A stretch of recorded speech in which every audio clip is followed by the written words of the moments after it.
السلام علیکم ورحمۃ اللہ وبرکاتہ۔ محترم ناظرین، ہمارے MT کے آفیشیل چینل پر آپ سب کا خیر مقدم ہے، سواگت ہے، ویلکم ہے، خوش آمدید ہے۔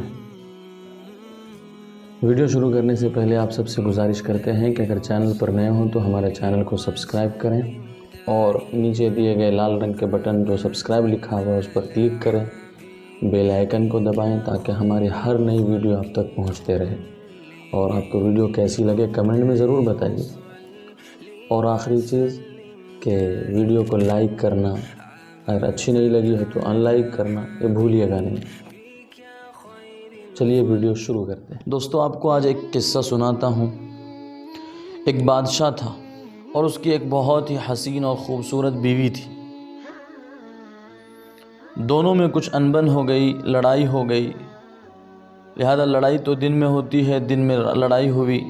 اس کے بعد جب رات گزارنے کا موقع آیا، خلوت میں گئے، دونوں تنہائی میں گئے، دروازہ بند کیا تو بادشاہ نے سوچا کہ بیوی کو منایا جاوے، لہذا بیوی کو وہ منانے لگا، پیار کرنے لگا۔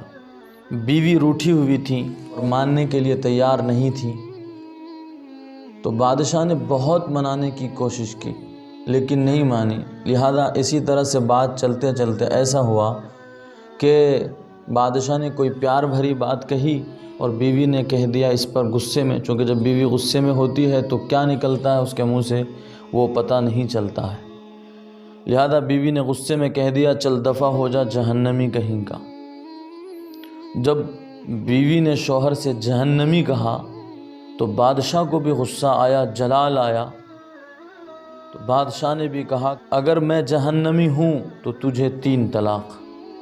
اب یہ رات کا معاملہ تھا، رات گزری، دونوں پریشان۔ اب چونکہ غصہ جب ہوتے ہیں تو پتہ نہیں کیا سے کیا زبان سے نکل جاتا ہے، لیکن بعد میں پھر پچھتانا پڑتا ہے۔ اسی لیے غصے کے وقت بہت سوچ سمجھ کر بات کرنی چاہیے۔ لہذا اب دونوں کے دونوں پریشان کہ اب کیا ہوگا۔ بادشاہ سوچنے لگا کہ میری خوبصورت سی بیوی میرے ہاتھ سے نکل جائے گی، ادھر بیوی پریشان کہ میرا شوہر مجھ سے چھوٹ جائے گا، طلاق ہو گئی کہ نہیں ہوئی۔ اسی میں پوری رات گزر گئی، رات گزری، صبح ہوئی۔ صبح ہونے کے بعد اب پورے کے پورے شہر میں یہ اعلان کیا گیا کہ بھئی ایسا ایسا معاملہ بادشاہ کے ساتھ ہو گیا ہے۔ لہذا اس شہر کے جو علماء تھے، جو لوگ تھے، بڑے بڑے مولانا لوگ تھے، انہوں نے ان تک بات پہنچی۔ بادشاہ نے ان کو بلایا، ان سے پوچھا تو انہوں نے کہا کہ بھئی یہ مسئلہ بہت زبردست ہے، لہذا ہم نہیں بتا سکتے، کوئی بڑے عالم ہوں تو ان سے جا کر پوچھیں۔ حضرت پیر ذوالفقار صاحب نے فرمایا ہے کہ غالباً اس وقت امام شافعی رحمۃ اللہ علیہ تھے یا کوئی اور دوسرے بہت بڑے فقیہ تھے، ان تک بات پہنچی تو انہوں نے بادشاہ کو کہا کہ میں اس معاملے کا جواب دینے سے پہلے، اس مسئلے کا جواب دینے سے پہلے میں تھوڑا آپ سے تنہائی میں اکیلے میں بات کرنا چاہتا ہوں۔ بادشاہ نے کہا ٹھیک ہے۔ لہذا جب اکیلے میں بات کرنے کے لیے گئے تو پوچھا کہ کیا کبھی آپ سے کوئی ایسا معاملہ پیش آیا ہے کہ آپ تنہائی میں ہوں اور آپ کا دل چاہتا ہو کہ میں گناہ کروں، لیکن پھر آپ نے اللہ کے خوف سے، اللہ کے ڈر سے اس برائی کو چھوڑ دیا ہو؟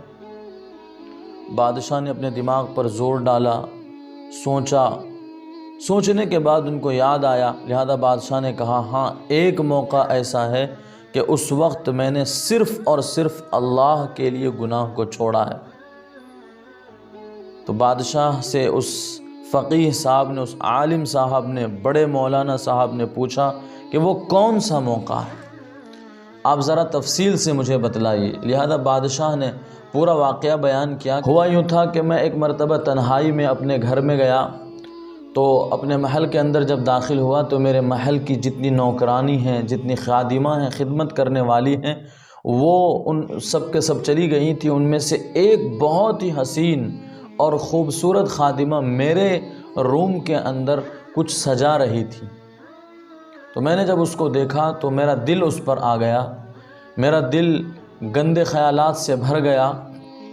لہذا میں نے یہ سوچا کہ اس کے ساتھ کچھ غلط کیا جاوے۔ اس کے لیے میں نے اپنے گھر کی کنڈی لگا دی اور اس کے بعد جب میں اپنی گندی نظروں کے ساتھ، خواہشات بھرے نفسوں کے ساتھ اس کی طرف بڑھنے لگا تو وہ جو خادمہ تھی پلٹ کر دیکھنے لگی۔ جیسے ہی ان کی نظر مجھ پر پڑی تو وہ چونکہ بہت پاک دامن عفیفہ تھی، وہ اللہ سے ڈرنے والی اللہ کی نیک بندی تھی، لہذا اس نے جب مجھے اپنی طرف بڑھتے ہوئے دیکھا تو اس نے مجھ سے یہ کہا کہ اتق اللہ یا ملک اتق اللہ، کہ اے بادشاہ آپ اللہ سے ڈر جاؤ۔ لہذا اس وقت میرے دل پر اللہ کا نام سن کر ایک بجلی سی گری اور میں وہیں رک گیا، اور میں نے اس کو کنڈی دروازے کی کھولی اور میں نے کہا کہ چلی جا۔ تو یہ ایک موقع ہے کہ جس وقت میں صرف اور صرف اللہ کے لیے ڈر گیا تھا۔ تو اس موقع پر پھر اس فقیہ صاحب نے، اس بڑے عالم صاحب نے جواب دیا کہ پھر آپ جنتی ہیں لہذا طلاق نہیں ہوئی۔ اب مسئلہ شور و غل کے ساتھ چاروں طرف پھیلا، بجلی کی طرح پھیلا کہ بھئی بھلا دنیا میں کوئی کیسے فیصلہ کر سکتا ہے کہ فلاں صاحب جنتی ہیں یا جہنمی۔ بڑے بڑے علماء تک پہنچی یہ بات، لہذا ان سب نے سوال اٹھایا۔ تو اس فقیہ صاحب نے جس نے یہ فتویٰ دیا تھا کہ آپ جنتی ہیں، اس نے بتلایا، سارے علماء کو جمع کیا اور پھر یہ کہا کہ کیا اللہ نے قرآن شریف میں نہیں فرمایا وَأَمَّا مَنْ خَافَ مَقَامَ رَبِّهِ وَنَهَى النَّفْسَ عَنِ الْهَوَىٰ فَإِنَّ الْجَنَّةَ هِيَ الْمَأْوَىٰ، کہ جو اپنے اللہ کے یہاں کھڑے ہونے سے ڈر گیا اور اپنے دل کے خواہش سے رک گیا، فَإِنَّ الْجَنَّةَ هِيَ الْمَأْوَىٰ، کہ جنت ہی اس کا ٹھکانہ ہے۔ سب کے سب نے واقعتاً اس بات کو قبول کیا کہ ہاں اللہ نے یہ فرمایا ہے۔ لہذا میرے بزرگوں، اس سے خیر سب سے پہلی چیز تو یہ پتہ چلتا ہے کہ غصے میں شوہر بیوی کو سنبھل کر رہنا چاہیے۔ سب سے پہلی چیز تو یہ ہے کہ ہمیں اپنے نبی علیہ السلام کی زندگی کو دیکھنا چاہیے کہ ہمارے نبی پاک صلی اللہ علیہ وسلم کی زندگی کیسی گزری ہے۔ آپ بہت کم اپنی بیویوں پر غصہ ہوئے ہیں، لہذا ہمارے زندگی میں نبی علیہ السلام کی زندگی شامل ہو جاوے، ہم اپنے اندر اپنے محبوب صلی اللہ علیہ وسلم کی زندگی کو اتار لیں، یہ سب سے بڑی چیز ہے۔